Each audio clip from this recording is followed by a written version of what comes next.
Hey, you got to get your dose of the Republican side. I do my best. I do my best.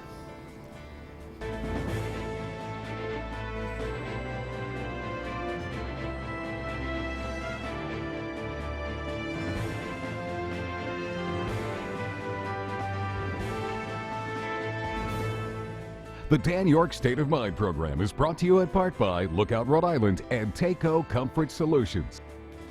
You know, my guest tonight, who comes back in good form with good sportsmanship, gives me hope. He gives me hope because I really respect him. And I think his views on the president are nuts. So that's it.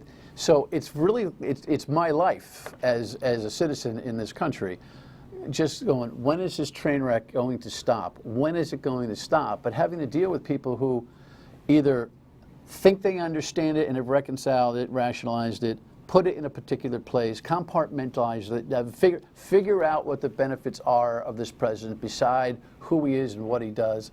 And it gives me grounding. Because I think to myself, well, if these smart people can have that perspective, then all may not be lost. Does that make any sense to you?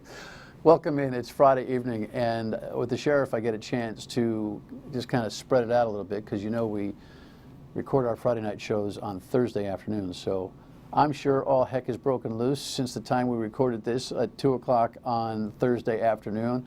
I'm sure the president set a new world record for tweeting. I'm sure Roger Stone has probably called his own press conference. I'm sure that Rod Blagojevich has been nominated for the chairmanship of the Republican National Committee. I'm sure that all those things probably have happened since the time I'm actually talking to you, but we'll catch up on all of that on Monday. Oh yeah, and then this is caucus in Nevada, and you may have heard there was a debate a couple of nights ago.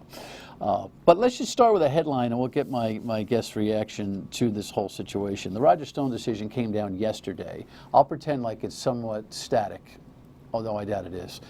It's a 40-month sentence. And what's fascinating about this is that the president couldn't stop tweeting about it and continues to antagonize not only the justice system on his appointed side, but the judicial system on that particular side. And he's loading up for a pardon, and everybody kind of feels that. Here is the latest. Fantastic.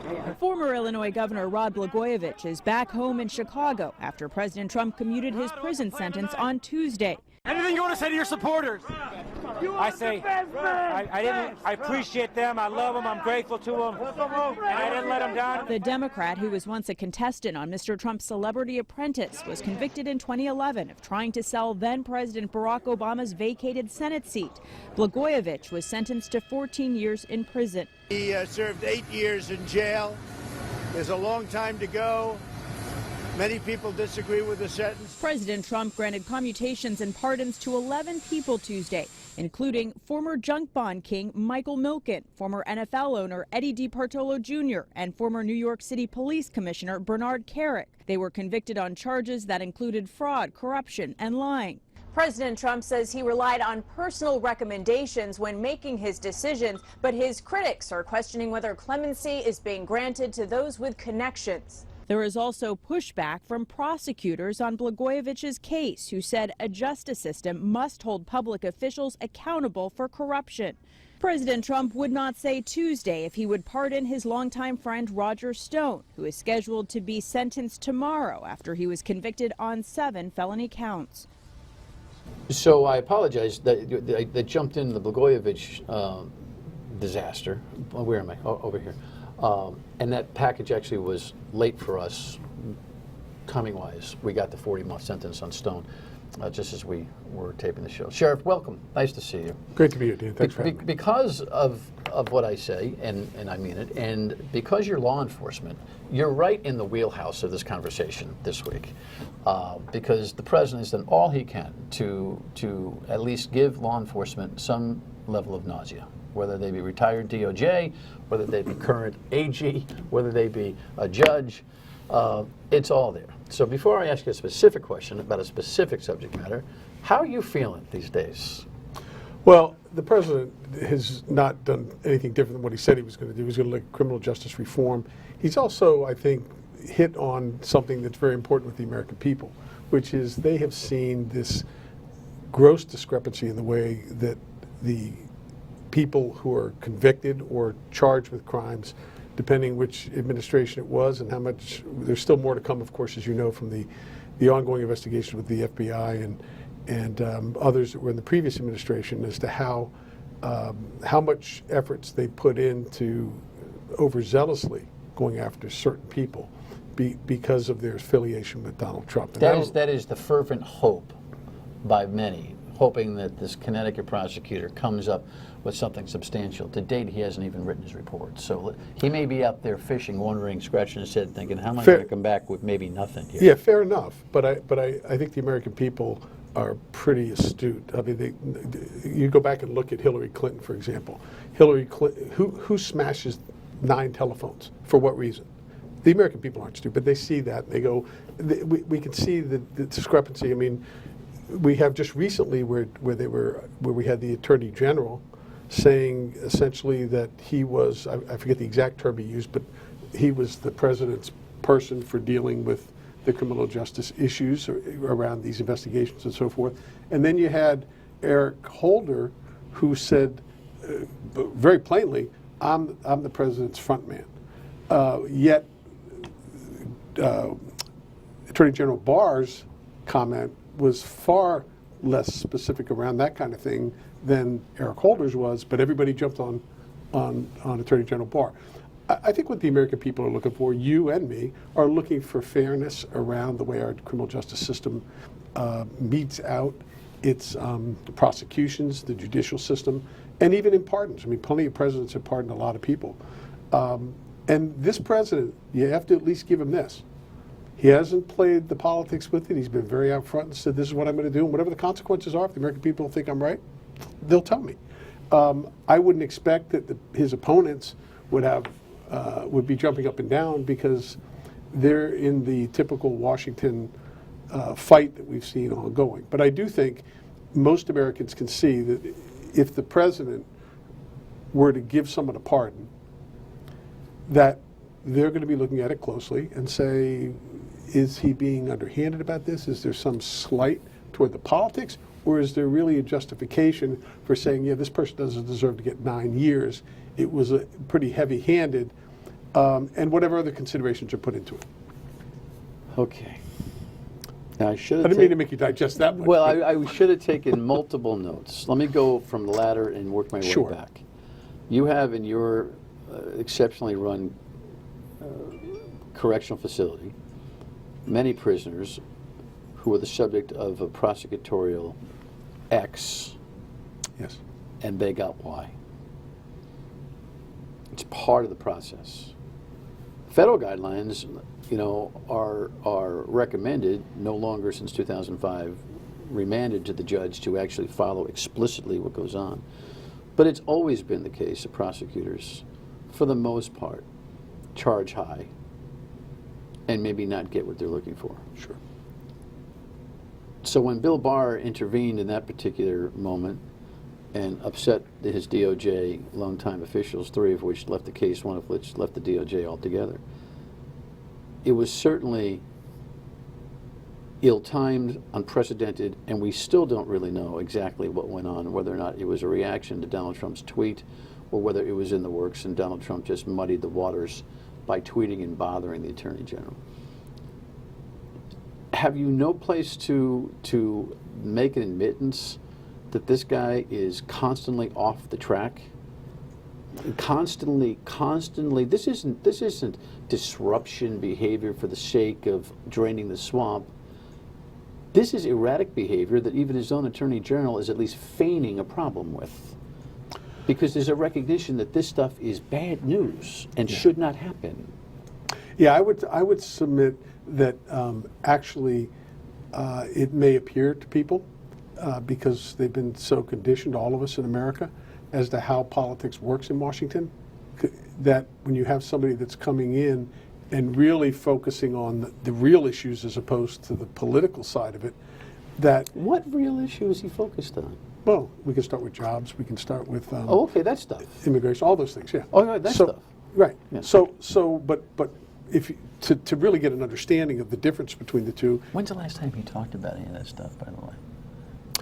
Other than the China deal he made recently, when's the last time he actually spent more than an hour or two focusing on the stuff that I know you wanted him elected for, like immigration reform? When's the last time he did that? The guy is so Every caught rally. Up, Every rally. Oh, come on. That's like going back. It's like me when I was 14 going back and putting my Frampton Comes Alive album on. But remember, it's like, you know, it's something I always go to because I like it. It doesn't mean he's working it every day in the White House. Well, okay. But he's constantly meeting with people at the grassroots level in the White House. And I will tell you, great managers, which is what he is. The thing that's different about Donald Trump and these traditional politicians is this is a man who understands how to get things done, how to run a business. And he's looked at government as a business as opposed to the others who have looked at it on both sides of the aisle, who have looked at it as their opportunity to sort of advance what they wanted in the way of trying to position for power, position for economic benefits for themselves at the expense of the American people. And so when you hear a president like Donald Trump saying, hey, yeah, we're going to deal with the immigration problem, the reason he's talking about so many other things is because all he gets back from the other side is not, that's a great thing, we have more jobs, that's great, we have the lowest unemployment in the history of the country. Instead, they're finding every reason to find an objection to every single thing he's done, and the American people can see it. And I think that's where the real, in my opinion, that's where the real difference comes in. I've been around, I grew up right outside of Washington, D.C., and I've been doing this for 22 years, dealing with Washington just on immigration reform. And I know the difference, and he was right when he said, I'm going to drain the swamp. And when he said that, he really started changing the way people could do business down there, and now they're all running and they're scared and they're flailing away, and we're not seeing anything come out of them. We're seeing results coming out of the president. So when we come back, I'll offer at least, I think, one example of not draining the swamp, but clogging the drain next. How do you properly thank someone who's given you back the freedom that was stolen from you? He didn't have to do this. He's a Republican president. I was a Democratic governor. And doing this does nothing to help his politics. President Trump is a man who is tough and outspoken, but he also has a kind heart. Stole, or tried to, a Senate seat. Stole a Senate seat, looking for money for his wife, board positions for himself, ambassador positions, caught on tape saying that this is something he was not going to give up, meaning this opportunity to parlay it. This is a guy who is everything that shouldn't be in democracy. And because Comey was part of the team that busted him, this president decided that he was going to go get this guy. He admitted he doesn't know him, other than a couple of apprentice stints, I guess. You okay with that? You don't think that's a clog in the swamp drain? No, I actually think that it's a long. I can't believe it's a long leap to say that because Comey prosecuted him, therefore that's why he did it. His own words.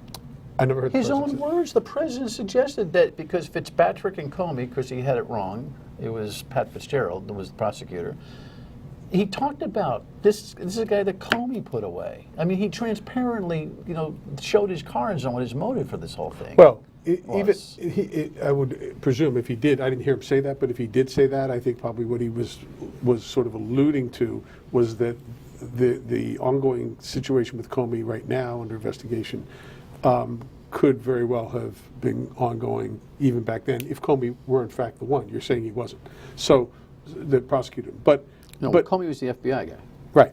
Fitzpatrick Fitzgerald was the U.S. attorney. Right. So Comey. So if he's suggesting that Comey was involved as the FBI person, he likely, knowing the president, was alluding to the fact that this could very well be this overzealous pattern that they saw that maybe wasn't as fair. Whether it was or not, I don't know, and I don't know that any of us know. But I would also say that the former governor, for him to say that I was wrongly convicted, he's entitled to his opinion. I believe it was a jury that convicted him. He's found not guilty the first time. They went back again. He claims they changed the rules. I don't know I don't recall the circumstances back then, but I would say this. In the end, he was convicted. He's done time.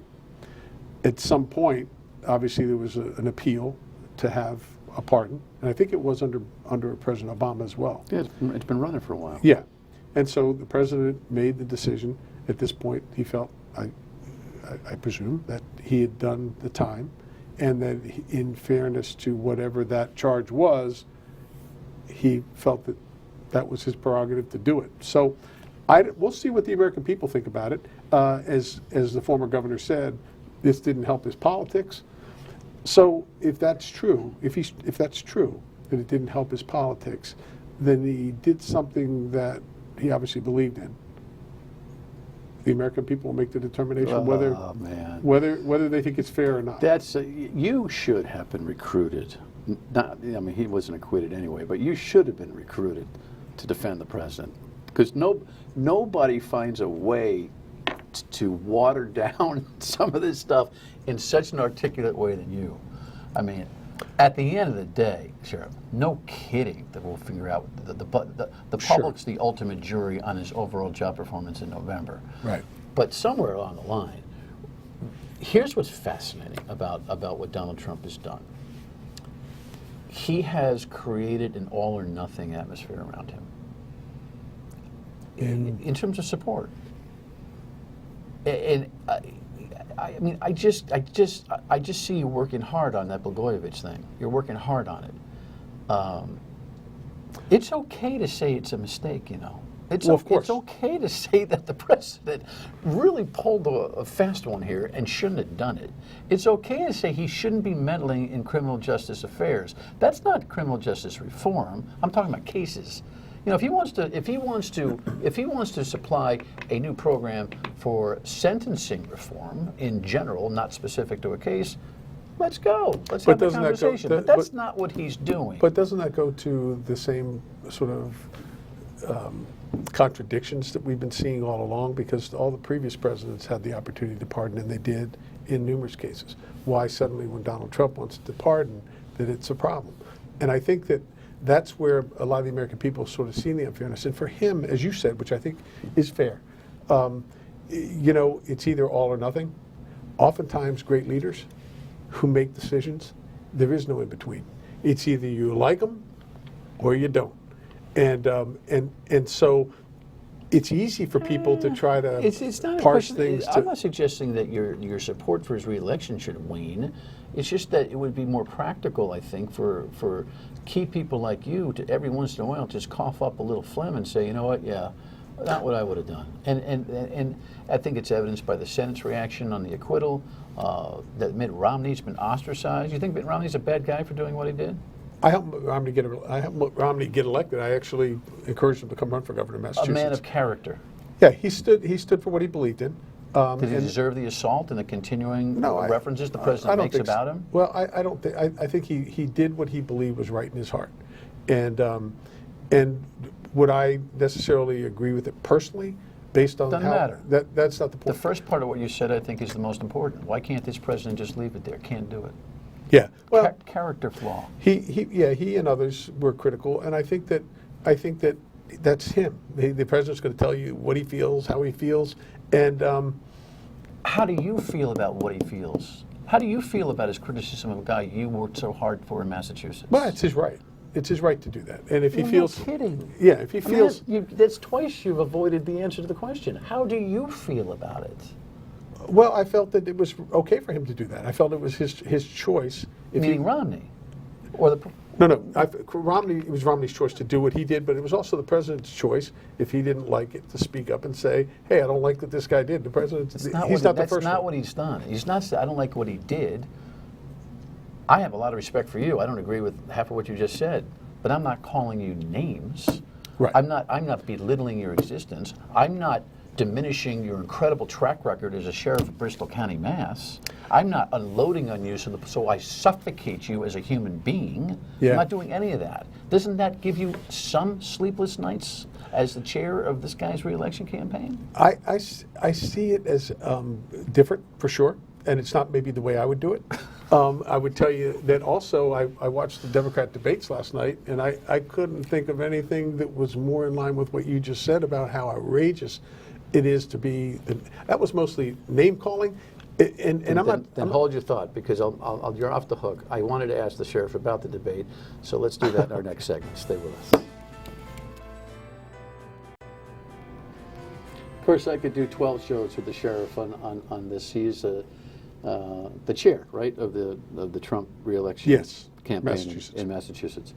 All right, well, listen, just have 2 minutes of a field day, because that's about all I have left here. That Democratic debate, I don't know why people are aghast, by the way. What did you think was going to happen when a guy trying to buy his way through to this nomination jumps in the middle of nowhere, and they're all freaking out over all this work and effort? You'd think they weren't going to go after him? You know, and you didn't think you're going to have some side skirmishes because it feels like a Syrian battle. You don't know who the good guys or the bad guys are, right? It was a good night for Donald Trump, right? Well, yeah, sort of. Yeah, and I think not a good night for the Democrats, because honestly, I mean, I think some of those people, they're intelligent people.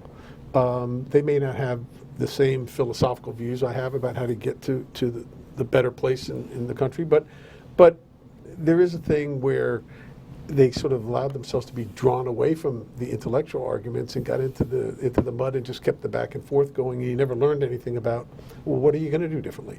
And I think part of that has to do with the fact that there's not really much that has been done in 3 years other than constantly obstructing day in and day out. Everything the president would say, nope, that's got to be something else. And they would constantly look for diversions when things were happening. Well, whether it's obstruction from the genesis or not, I think you're on the right track. I think one of the things I think the Democrats have to stop, downplaying, is that this election is completely, the Democratic primary system is all about who can possibly beat Donald Trump. Yeah. It's just all about that. Even my wife was watching the debate with me the night. She's not very political.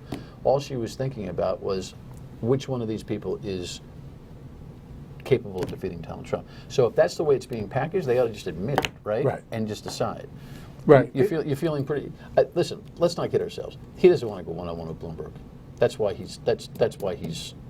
president's busting his horns. Because Bloomberg's got more money than God. Well, he does, but I think the president... New Yorker to New Yorker, Bloomberg will get better over time. Yeah. I mean, he stunk the joint out the other night, but Bernie Sanders win this nomination, Donald Trump doesn't even have to show up. It's over. Yeah, I mean, we can't go to a socialist country. I mean, that's just not what we're about. Yeah, and I don't think, frankly, President Trump really cares who he gets. I think if you look at what's happening with the polls, you look what's happening with the excitement, the sustained number of people going to these rallies and so forth. There are people I'm seeing in Massachusetts, and I think we have a really good shot of winning Massachusetts. Yeah, absolutely. Reagan did it in '84. The base is the base. It's solid as a rock. Yeah. Thank you, sir. Thanks for having me. Good to see you. Great. Final word when we come back. Don't you people complain that you don't get enough of that side of the conversation. You know, the sheriff only has a 30-minute ride in here to the Channel 12 studios, and I'll have him in as much as he wants to be in during this 2020 election season. And if you could give me some referrals, that'd be fun, because the truth of the matter is, it's hard to find public officials who will advocate for Donald Trump.